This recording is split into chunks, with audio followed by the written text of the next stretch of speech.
안녕하세요. 타스 건축사무소의 김윤환 건축사입니다. 오늘 제가 말씀드릴 주제는 상가주택 등 공사비가 너무 올라 건축을 보류하겠다 또는 공사비가 내리면 그때 건축을 하겠다라고 하는 것입니다. 저는 본 채널에서 주로 상가주택, 단독주택 등의 설계와 건축 등에 관한 전문적이고 기술적인 내용과 함께 건축과 관련된 일반적인 이야기, 특히 재테크, 부동산적인 말씀을 드리고 있습니다. 이 두 주제가 상가주택이나 단독주택 등 건축을 하고자 하시는 분들에게 참고가 될 내용이고, 앞으로도 설계와 공사에 관련된 내용도 계속 보완해 나가겠으며, 이러한 내용을 알고 싶은 분들은 본 채널의 초기에 제작된 이러한 영상들이 많으니 참고하시기 바랍니다. 그럼 오늘의 이야기를 시작해 보겠는데, 요즘 철근값을 비롯한 자재비와 인건비 등으로 공사비가 오르다 보니 상가주택 등을 지으시려는 건축주들의 생각이 많아지는 것 같습니다. 어떤 사람들은 건축을 잠정적으로 보류하겠다거나 심지어는 공사비가 내리면 그때 공사를 하겠다는 사람들도 있는데, 상가주택 등을 짓기는 해야겠는데 어떻게 하는 것이 좋은지에 대해서 상담하시는 분들이 많은데, 이런 상황에서 과연 어떻게 판단하는 것이 좋을까에 대해서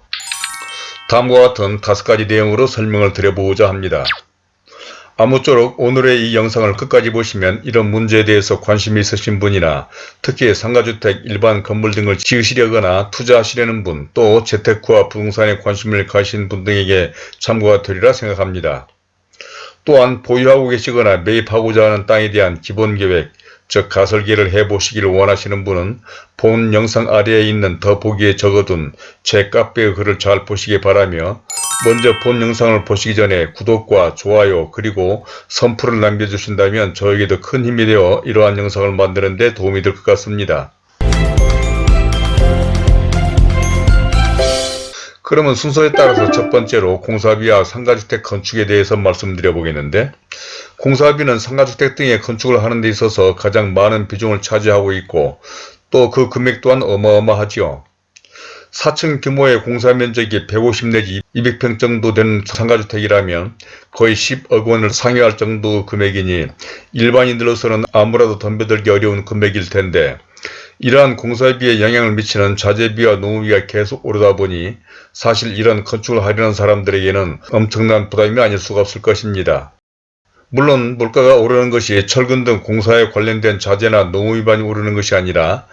경제 전반에 걸친 것이기도 하고, 특히 요즘 주택 등에 대한 임대나 전세 금액은 이미 엄청나게 올라 있는 데다 최근 들어서 공사비 상승으로 인해서 임대료도 눈에 띄게 오르고 있다 하고, 이러한 임대료는 비단 물가나 공사비 상승뿐만 아니라 1인 가구 증가 등으로 향후 이러한 소형주택에 대한 수요가 증가할 것으로 예상이 됩니다. 그러므로 요즘은 웬만한 지역에서는 몇 세대의 임대 가구를 전세로 주는 경우에 아무리 공사비가 많이 올랐다고는 해도 그런 공사비를 충당할 정도여서 사실 상가주택 등을 지으시려는 분들에게는 도움이 되지 않을까 생각합니다. 또한 이러한 공사비를 조달하는 방법도 사람마다 다르기는 하겠지만, 대체로 많은 건축주들이 자기 자금 외에 대출을 이용하고 임대료나 전세금으로 공사비를 마련하는 등 소위 레버리지를 활용할 수도 있어서, 이러한 상황 등을 고려해 볼 때 자재비나 노무비가 올라 공사비가 증가되기는 하겠지만, 그래도 다른 어느 때보다도 이런 상가주택 등을 짓는데 지금처럼 좋은 때도 없었던 것 같습니다. 다음은 두 번째로 과연 공사비는 얼마나 올랐을까라고 하는 것인데, 저는 평생 설계와 건축을 해오면서 사실 요즘처럼 공사비가 급격하게 오르는 경우는 별로 보지 못한 것 같습니다. 그러니까 공사비는 작년 중반기부터 많이 올랐는데 요즘도 이런 추세가 계속 이어지고 있는 상황으로, 보도에 의하면 지난 4월에도 전달 대비 공사비가 약 1% 정도 오른 것으로 나타났고, 작년에 비해서는 약 12%가 넘게 오른 데다 금년 들어서 조금씩 더 오르는 추세라고 합니다.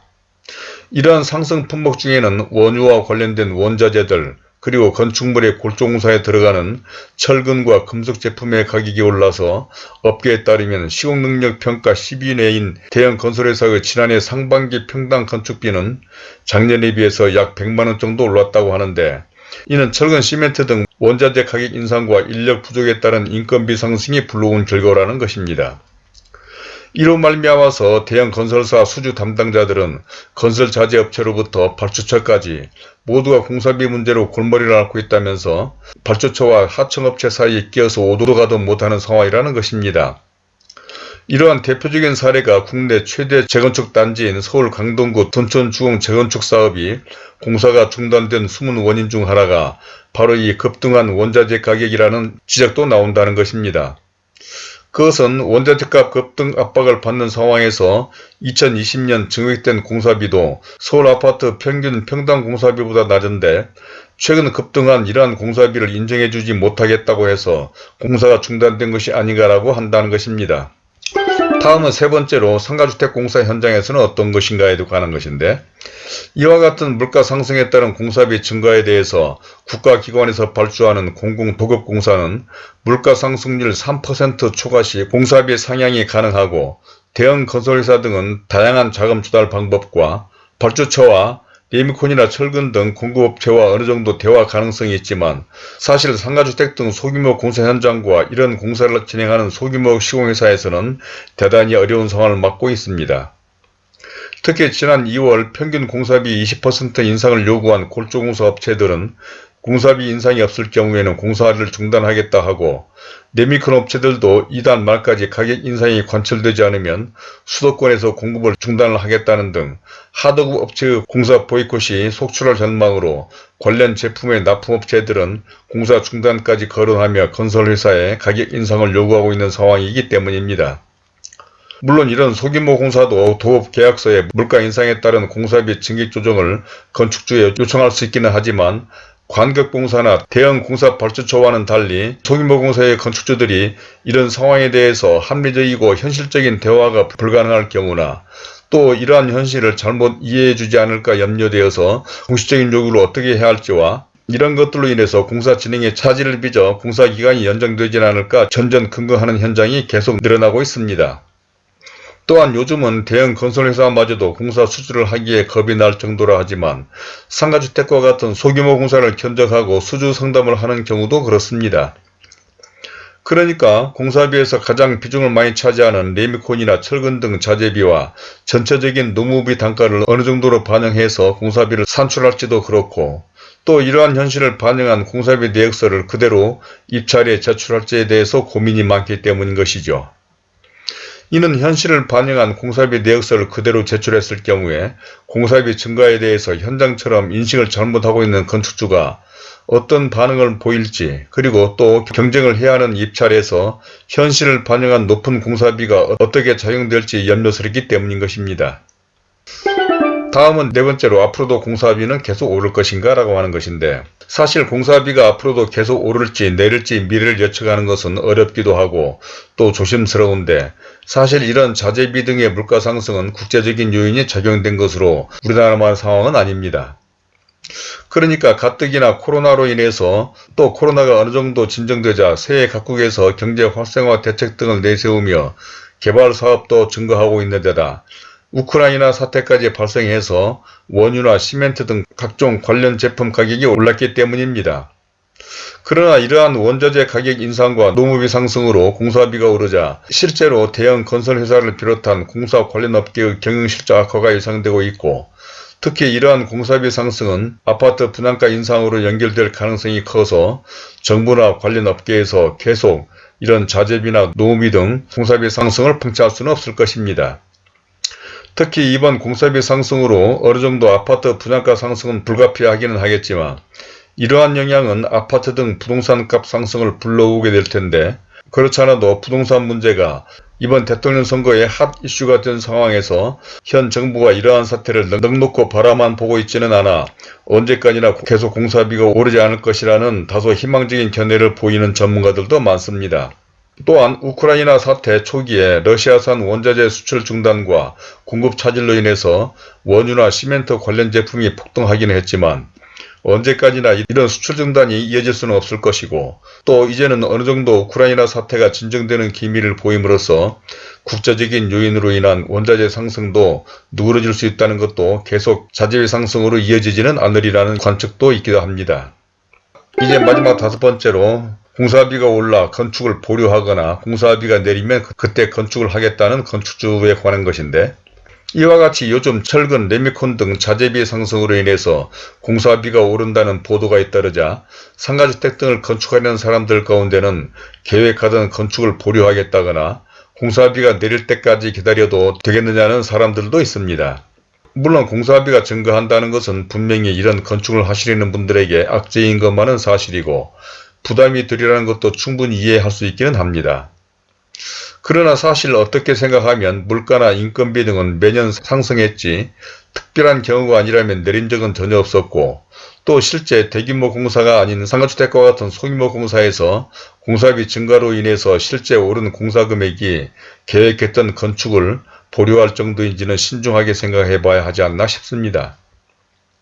이는 건축하려는 건축물의 종류나 설계의 내용 등에 따라 달라서 정확히 얼마가 올랐다고 잘라서 말하기는 어렵지만, 지나고 보면 항상 그때가 가장 좋았던 때라고 말하는 것처럼 아마 내년이나 그 후로도 차라리 그때 지을 걸 그랬다는 그러한 후회는 피하기 어려울 것이라고 생각합니다. 그것은 평생 설계와 건축을 하면서 지켜봤지만 항상 공사비가 비싸다는 이야기를 하면서 건축을 했었고, 또 위에서 잠깐 언급한 것처럼 공사비가 오르면 따라서 건물의 임대료도 또 건물값도 덩달아 오르기 마련인 것이고, 오히려 이렇게 오른 금액이 공사비가 오른 몇 배 이상이 될 것은 누구라도 예상할 수 있는 일 아니겠습니까? 그리고 공사비가 올랐다는 이러한 보도나 소문이 주는 심리적인 영향은 현실과는 다르고, 특히 공사비가 내리면 그때 집을 짓겠다는 생각은 지금까지의 모든 상황을 고려할 때 기대하기는 쉽지 않아 보입니다. 그것은 언제 오른 물가가 그렇게 내려본 적이 없기 때문인데, 물론 철근 등은 시기에 따라서 다소 가격 변동이 있는 것은 사실이지만 그렇게 변동된 금액이 공사비 전체적으로 미치는 영향은 극히 미미하기 때문에 그러한 기대로 그때 건축을 하겠다는 생각은 현실적이지 못한 것 같고, 오히려 이런 때 보다 더 신중하고 현명한 결정을 하는 것이 나중에 후회하지 않는 길이 아닌가 생각해 보기도 합니다.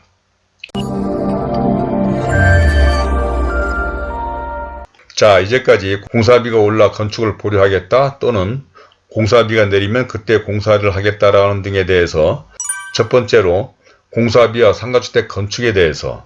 두 번째는 과연 공사비는 얼마나 올랐을까, 세 번째로 상가주택 공사 현장에서는 어떠한 상황인가, 네 번째로는 앞으로도 공사비는 계속 오를 것인가, 또 마지막 다섯 번째로 공사비가 올랐다고 건축을 보류하거나 공사비가 내리면 그때 건축을 하겠다는 건축주 등에 대해서 말씀을 드려봤습니다. 물가가 오르고 공사비가 상승한다는 것은 그 누구에게도 바람직하지 않은 일이죠. 상가주택을 지으시려는 건축주는 말할 것도 없고, 그러한 건축을 하는 공사업체나 임대사업자, 심지어 정부에서도 고민이 깊을 것인데, 특히 작년부터 오르고 있는 원자재 값과 덩달아 오른 노무비 등은 아무리 국제적인 요인이 작용되었다고는 하지만 분명히 억제되어야 할 것입니다. 그것은 물가와 인건비는 매년 일정한 정도로 꾸준히 상승되는 것이 일반적인 현상이지만, 이번과 같은 공사비 상승은 아주 보기 드문 현상이기 때문인데, 아무튼 지금은 모든 상황을 잘 고려해야 할 때가 아닌가 싶어서 오늘 이런 말씀을 드려봤는데, 혹시 이런 데 대한 의견이나 경험담 또는 궁금한 점 등이 있으시면 선플로 남겨주시기 바랍니다. 그리고 이런 문제 등과 기타 다른 건축 등에 관해서도 좀 더 구체적인 상담이 필요하신 분들은 본 영상 아래 더보기에 적어둔 제 이메일과 전화로 연락을 주시기 바랍니다. 또한 현재 보유하고 계신 필지에 대해서 본 영상 아래 더보기에 연결된 제 카페의 글을 보시고 설계 상담 노트를 작성해서 보내주신 분들에게는 기본계획 즉 가설기를 해드리도록 하겠고, 구독과 좋아요를 눌러주신다면 본 채널에 관련된 다른 많은 참고 영상들을 보실 수도 있으며, 화면 왼쪽에 제가 추천하는 이 영상들도 꼭 참고해 보시길 바라면서 오늘은 이것으로 줄이도록 하겠습니다. 감사합니다.